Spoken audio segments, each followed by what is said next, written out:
নমস্কাৰ কাটঅফৰ আন এটা ভিডিঅ'লৈ আপোনালোকক স্বাগতম জনাইছোঁ। আজি আমি আলোচনা কৰিম লখিমপুৰ ডিষ্ট্ৰিক্টৰ এলপি আৰু ইউপিৰ ক্ষেত্ৰত কিমান কাটঅফ যাব পাৰে। আমি ইয়াতে আজি ভিডিঅ'টোত আলোচনা কৰিম। এলপিৰ ক্ষেত্ৰত বহুত কাটঅফৰ ভিডিঅ' আছে ইউটিউবত, কিন্তু ইউপিৰ ক্ষেত্ৰত বেছি নাই আৰু মানে কাটঅফৰ ভিডিঅ'। চ' কিছু সংখ্যক প্ৰাৰ্থীয়ে মোক ৰিকুৱেষ্ট কৰি আছিল, বিশেষকৈ ইউপিৰ ক্ষেত্ৰত লখিমপুৰ ডিষ্ট্ৰিক্টৰ ওপৰত এটা ভিডিঅ' আনিব লাগে। চ' ইয়াতে আজি মই এলপি আৰু ইউপি দুয়োটা কাটঅফে কিমান যাব পাৰে আলোচনা কৰিম। বলকচোন ভিডিঅ'টো আৰম্ভ কৰোঁ।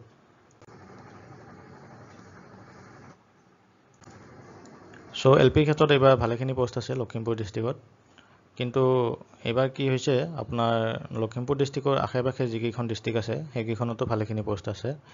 যদি চাব যায় তিনিচুকীয়া হওক বা আপোনাৰ ডিব্ৰুগড়, গোলাঘাট আৰু অলপ যদি মিডিল আছামৰ পিনে আহে আপুনি শোণিতপুৰ ডিষ্ট্ৰিক্টতো ভালেখিনি পোষ্ট দেখিব। চ' এইবাৰ সিমান বেছি এলপিৰ ক্ষেত্ৰত কাটঅফ নাযাব লাগে লখিমপুৰ ডিষ্ট্ৰিক্টত, যিহেতু ৩-৪খন ডিষ্ট্ৰিক্টত বহুত পোষ্ট আছে আৰু পাছ কৰা সংখ্যা মানে পাছ কৰি থোৱা চিটেট বা অসম টেটটো হোৱাই নাই কেইবছৰমান। চিটেটত ৩-৪টামান, ৩টা ধৰি থওক, 3টা চিটেটত পাছ কৰি থোৱা ল'ৰা ছোৱালী মানে বহুত বেছি নাই বৰ্তমান, আৰু যিসকল আছে সেইসকলৰো বহুত বেছি নাম্বাৰ নাই, মানে কিছু সংখ্যকৰহে আছে। ধৰি লওক 100টাৰ যদি আপুনি হিচাপ কৰিব যায় তেতিয়াহ'লে 100টাৰ ভিতৰত বৰ বেছি 5-6টাৰহে 100+ মাৰ্ক থাকিব। চ' এইবাৰ বহুত প্ৰাৰ্থী মানে কম নম্বৰ পোৱা প্ৰাৰ্থীৰো মানে পোৱা চান্স এইবাৰ আছে।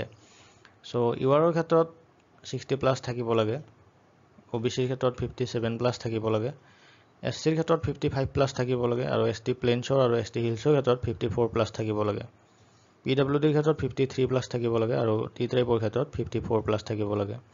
টি ট্ৰাইবৰ ক্ষেত্ৰত অলপ PWDতকৈ মানে নম্বৰ অলপমান 1-2 বাঢ়িব পাৰে, কাৰণ এইখন ডিষ্ট্ৰিক্টত টি ট্ৰাইবৰ কিছু সংখ্যক ল'ৰা ছোৱালী আছে। চ' এলপিৰ ক্ষেত্ৰত এইখিনি আছিল আজি কাটঅফ। এতিয়া আমি ইউপিৰ ক্ষেত্ৰত কিমান কাটঅফ যাব পাৰে এটা এনালাইচিছ যিখিনি মই কৰি গম পাইছোঁ, প্ৰিডিকশ্যন এটা জাষ্ট 1-2 ইফাল সিফাল হ'ব পাৰে। এতিয়া আমি ইউপিৰ মাৰ্কখিনি চাম, বলক।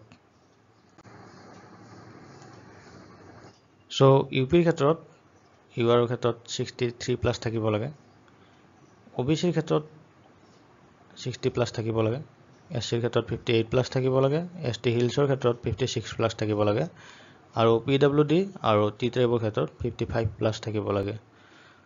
চ' পোষ্ট বহুত বেছি নাই ইউপিত, চ' কাটঅফ অলপ বেছি যাবই, উপায় নাই। এইখিনি আছিল আজি ভিডিঅ'টো। ইউপিৰ মাৰ্কখিনিও আজি আলোচনা কৰিলোঁ ইয়াতে, মানে কাটঅফ কিমান যাব পাৰে এটা প্ৰিডিকশ্যন জাষ্ট 1-2 ইফাল সিফাল হ'ব পাৰে। চ' ভিডিঅ'টো ভাল লাগিলে চেনেলটো ছাবস্ক্ৰাইব কৰাৰ লগতে ভিডিঅ'টো লাইক কৰি দিব, কমেণ্ট কৰিব আপোনালোকে কিমান মাৰ্ক পাইছে, ক'ত এপ্লাই কৰিছে, কিমান মানে আপোনাৰ প্ৰিফাৰেঞ্চত কোনখন ডিষ্ট্ৰিক্ট থৈছে, ফাৰ্ষ্ট প্ৰিফাৰেঞ্চত লখিমপুৰ থৈছে নে নাই জনাব। Thank U.